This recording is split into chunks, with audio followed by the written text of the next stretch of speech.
മുണ്ടക്കൈ ചൂരൽമല ഉരുൾപൊട്ടൽ ദുരന്തബാധിതരുടെ പുനരധിവാസം വേഗത്തിലാക്കുന്നത് ചർച്ച ചെയ്യാനാണ് പ്രത്യേക മന്ത്രിസഭായോഗം ചേരുന്നത്. ഓൺലൈനായിട്ടാണ് യോഗം. ടൗൺഷിപ്പ് എങ്ങനെയെന്ന കാര്യത്തിൽ ധാരണയാകും.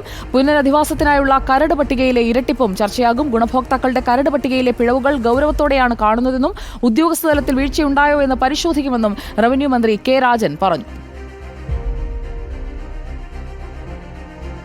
ടി വി പ്രസാദ് നമുക്കൊപ്പമുണ്ട്. ടി വി പ്രസാദ്, അപാകതകൾ പരിഹരിക്കും എന്നുള്ള തരത്തിൽ ചർച്ചകൾ വരുന്നുണ്ട്. ആ ചർച്ചകളിൽ ഒരു പരിഹാരം ഉണ്ടാകുമോ? വിണ്ടുകീറിയ ആ മണ്ണിന്റെ മുറിവ് അതിപ്പോഴും ആകാശ ദൃശ്യങ്ങളിൽ നമുക്ക് കണ്ടുകൊണ്ടേയിരിക്കുകയാണ്. അത് കണ്ടുകൊണ്ടാണ് ചോദിക്കുന്നത്. പ്രസാദ്, ആ മുറിവുണക്കാനുള്ള തീരുമാനം ഇന്നുണ്ടാകുമോ?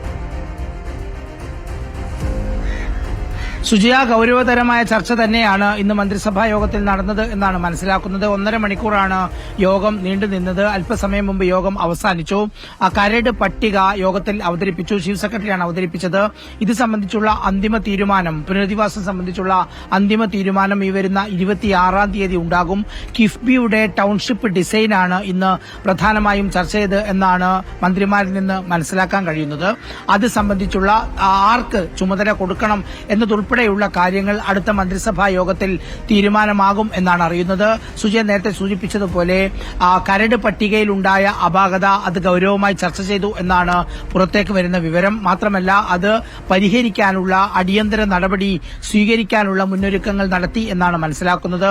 എന്തായാലും പ്രസാദ്, അങ്ങനെയാണ് എന്നുണ്ടെങ്കിൽ നോക്കൂ, ഇതിലെ കണക്ക് നമ്മൾ പരിശോധിച്ചാൽ മേപ്പാടി പഞ്ചായത്തിലെ 10, 11, 12 3 വാർഡിലുള്ളവരെ പൂർണ്ണമായും ഈ ദുരന്തം ബാധിച്ചതാണ്.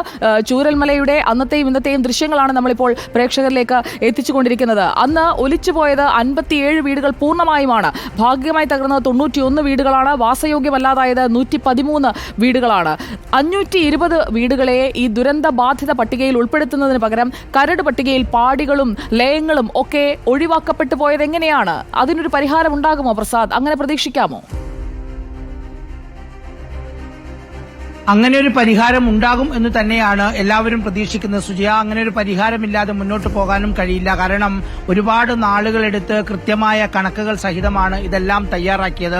പിന്നെ എങ്ങനെയാണ് പലതിലും ഇരട്ടിപ്പുണ്ടാവുകയും പലതും വെട്ടിപ്പോവുകയും ചെയ്ത് എന്നുള്ളതാണ് ഗുരുതരമായ പ്രശ്നം. അതേ ഗൌരവത്തോടുകൂടി ഇത് ഇന്ന് മന്ത്രിസഭാ യോഗം ചർച്ച ചെയ്തിട്ടുണ്ടാകും എന്ന് തന്നെയാണ് വിശ്വസിക്കുന്നത്. കാരണം ഇത് സംബന്ധിച്ച് ഇതിനുവേണ്ടി മാത്രമാണ് പുനരധിവാസം വേഗത്തിലാക്കാനുള്ള നടപടികൾ എങ്ങനെ എന്ന് ചർച്ച ചെയ്യുന്നതിന് മാത്രമാണ് പ്രത്യേക മന്ത്രിസഭാ യോഗം ഇന്ന് ചേരുകയും ചെയ്തത്.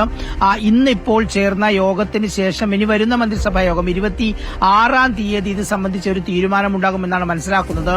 ഇന്നത്തെ മന്ത്രിസഭാ യോഗം സംബന്ധിച്ചുള്ള വാർത്താക്കുറിപ്പ് അല്പസമയത്തിനകം ഇറങ്ങും എന്നാണ് പ്രതീക്ഷിക്കുന്നത്. ശരി, നമുക്ക് അതിലേക്ക് എത്താം.